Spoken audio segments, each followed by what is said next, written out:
बिना संघर्ष के कोई महान नहीं बनता, कि बिना संघर्ष के कोई महान नहीं बनता, और जब तक चोट ना पड़े पत्थर पर, पत्थर भी भगवान नहीं बनता। साथियों, स्वागत है आपका मेरे YouTube channel e learning with Rajesh 2.6 में। साथियों, आज हम आपके लिए लेके आए हैं विज्ञान का बहुत ही महत्वपूर्ण टॉपिक, जो कि सभी परीक्षाओं की दृष्टि से बहुत ज़्यादा महत्वपूर्ण होने वाला है। साथियों, हमारा टॉपिक है संयोजकता। अब संयोजकता क्या होती है, संयोजकता किसे कहते हैं और संयोजकता कैसे निकालते हैं, आज हम इसी टॉपिक पर चर्चा करेंगे।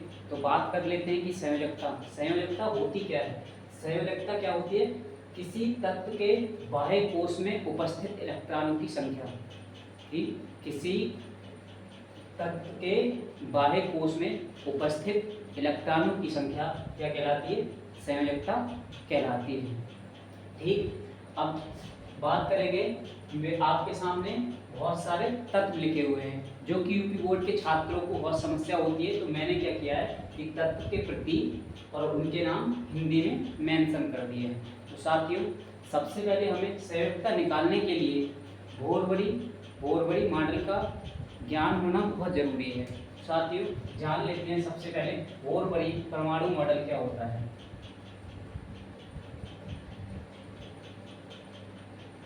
बोर-बड़ी परमाणु मॉडल में 4 कक्षक होते हैं। हमारे कितने कक्षक होते हैं? 4 कक्षक होते हैं। ए, एल, एम, एन, ए, एल, एम, एन, जिनमें मैक्सिमम इलेक्ट्रॉन कितने रह सकते हैं? तो प्रथम कक्ष में 2, द्वितीय कक्ष में 8 और तृतीय कक्ष में 8 और चतुर्थ कक्ष में 2। ठीक है साथियों, तो इसके लिए हमें सबसे पहले बोर-बड़ी परमाणु मॉडल की जानकारी होना बहुत जरूरी है। ठीक, उसके बाद हमें क्या करना है? सबसे पहले हमें इनका इलेक्ट्रॉनिक विन्यास निकालना होता है। तो इलेक्ट्रॉनिक विन्यास भी आना बहुत जरूरी है। जब तक हमें इलेक्ट्रॉनिक विन्यास नहीं आएगा, तब तक हम किसी भी तत्व की संयोजकता को प्राप्त नहीं कर सकते, मतलब फाइंड नहीं कर सकते। तो सबसे पहले हम इलेक्ट्रॉनिक विन्यास की बात कर लेते हैं। तो हाइड्रोजन का इलेक्ट्रॉनिक विन्यास क्या होता है? ठीक है। हीलियम का क्या होता है? इलेक्ट्रॉनिक विन्यास 2 क्यों होगा? क्योंकि किसी भी परमाणु के प्रथम कक्ष में कितने इलेक्ट्रॉन रह सकते हैं? मैक्सिमम 2, इसलिए यहाँ पे हीलियम का इलेक्ट्रॉनिक विन्यास क्या हो गया? 2। ठीक है साथियों, बात करते हैं लिथियम की। तो क्या हो जाएगा हमारा? 2,1, 2 और 1 3। अब पहले कक्षक की बात करें हम, तो पहले कक्षक में मैक्सिमम इलेक्ट्रॉन कितने रह सकते हैं? 2, हमने 2 लिख लिए। फिर क्या हुआ? जो 1 बचा हमने दूसरे वाले कक्षक से ले लिया। ऐसे ही बेरिलियम की बात करेंगे तो क्या बनेगा हमारा? 2,2। बोरान की बात करेंगे तो 2,3, 2,4, 2,5, 2,6, 2,7 और 2,8, 2,8,1। ठीक है साथियों, अब क्या हुआ यहाँ पे कि पहले कक्षक में 2 इलेक्ट्रॉन रह सकते हैं और दूसरे कक्षक में 8। अब हमारा क्या बचा? 2, 8, 10 और तत्व का परमाणु क्रमांक कितना है? 11। तो हम क्या करेंगे? 1 इलेक्ट्रॉन तीसरे वाले कक्षक में से यहाँ पे ले लेंगे।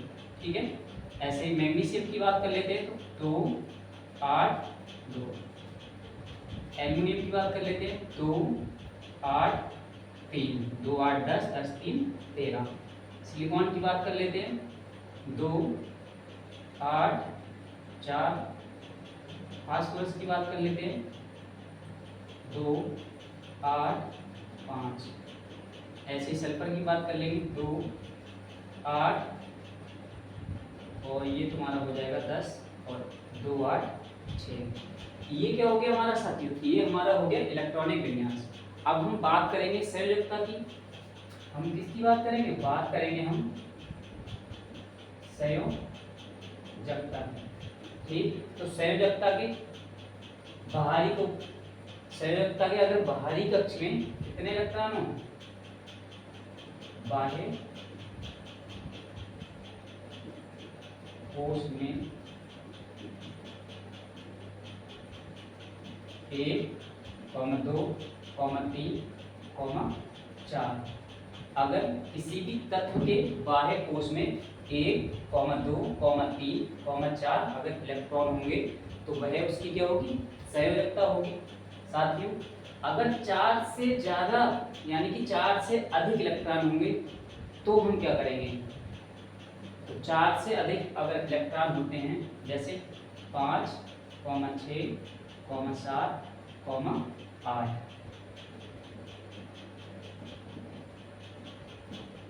5, 6, 7, 8, तो इसका एक फॉर्मूला होता है 8 माइनस n। तो जो भी संख्या होगी उसको हम क्या करेंगे, 8 में से घटा देंगे और जो संख्या आएगी हमारी वो क्या हो जाएगी, हमारी संयोजकता। ठीक है साथियों, जैसे अब बात कर लेते हैं। अब देखिए हाइड्रोजन के बाहरी कक्ष में कितने इलेक्ट्रॉन हैं, 1, तो संयोजकता क्या हो जाएगी हमारी, 1। ऐसे हीलियम के बाहरी कक्ष में कितने इलेक्ट्रॉन हैं, 2, संयोजकता क्या हो जाएगी हमारी, 2। लिथियम के बाहरी कक्ष में कितने इलेक्ट्रॉन हैं, 1, संयोजकता क्या हो जाएगी हमारी, 1। बेरिलियम के बाहरी कक्ष में कितने इलेक्ट्रॉन हैं, 2, तो संयोजकता क्या हो जाएगी हमारी, 2। ऐसे ही बोरॉन के बाहरी कक्ष में कितने इलेक्ट्रॉन हैं, 3, तो संयोजकता क्या हो जाएगी हमारी, 3। कार्बन के बाहरी कक्ष में कितने इलेक्ट्रॉन हैं, 4, तो संयोजकता क्या हो जाएगी हमारी, 4। अब नाइट्रोजन के बाहरी कक्ष में कितने इलेक्ट्रॉन हैं, 5। तो यहाँ पे हमने आपको पहले ही बताया दे रखा है कि बाह्य कोश में अगर 1, 2, 3, 4 इलेक्ट्रॉन होते हैं तब तो क्या हमारी संयोजकता वही हो जाती है। अगर किसी भी कंडीशन में उसके बाह्य कक्ष में 5, 6, 7 या 8 इलेक्ट्रॉन होंगे तो हम क्या करेंगे, 8 माइनस n कर देंगे। तो यहाँ पे क्या करेंगे हम, 8 माइनस n करेंगे।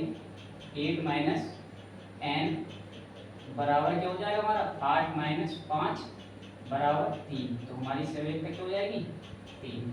ठीक, ऐसे ही हो जाएगा 8 माइनस 6 बराबर संयोजकता क्या हो जाएगी हमारी, 2।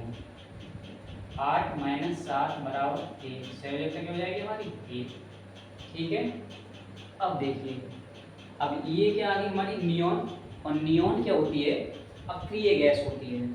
नियॉन क्या होती है हमारी, अक्रिय गैस होती है। तो साथियों यहाँ नोट करके लिख लेंगे, जितनी भी अक्रिय गैसें होती हैं, जितनी भी क्या होती है, अक्रिय गैसें होती हैं, उनकी संयोजकता क्या होती है, जितनी भी अक्रिय गैसें होती हैं उनकी संयोजकता शून्य होती है। क्या होती है, शून्य होती। ये नोट करके लिख लेंगे। तो देखिए यहाँ पे अगर हम 8 में से 8 को घटाएंगे तो क्या बचेगा, शून्य बचेगा यहाँ पे। तो हमारी संयोजकता क्या हो जाएगी, 0। अब हमारे बाह्य कोश में कितने इलेक्ट्रॉन है, 1, तो संयोजकता क्या होगी, 1। ऐसे इसके बाह्य कोश में 2, इसके बाह्य कोश में 3, इसके बाह्य कोश में 4 और इसके बाह्य कोश में कितने हैं, 5। तो हम क्या करेंगे, 8 माइनस 5 बराबर 3। तो संयोजकता क्या हो जाएगी, 3। ऐसे इसमें क्या करेंगे, 8 माइनस 6 बराबर 2। तो संयोजकता क्या हो जाएगी हमारी, 2। अब साथियों एक एग्जाम्पल बहुत पूछा जाता है, वो क्या है हमारा, जैसे हम बात कर लेंगे आर्गन की। आर्गन ये भी क्या है, अक्रिय गैस है और इसका कितना होता है, 18। तो इसका हमारा इलेक्ट्रॉनिक विन्यास क्या होता है, 2, 8, 8, 2, 8, 8, 18 बनेगा। तो इसके बाह्य कोश में कितने इलेक्ट्रॉन है, 8। और जब हम 8 में से 8 को घटाएंगे तो हमें क्या मिलेगा, 0। तो इसकी संयोजकता क्या हो जाएगी, 0 हो जाएगी।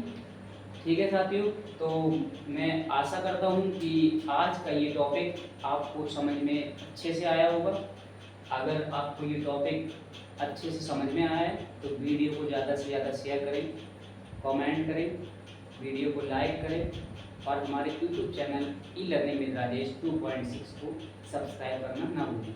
धन्यवाद।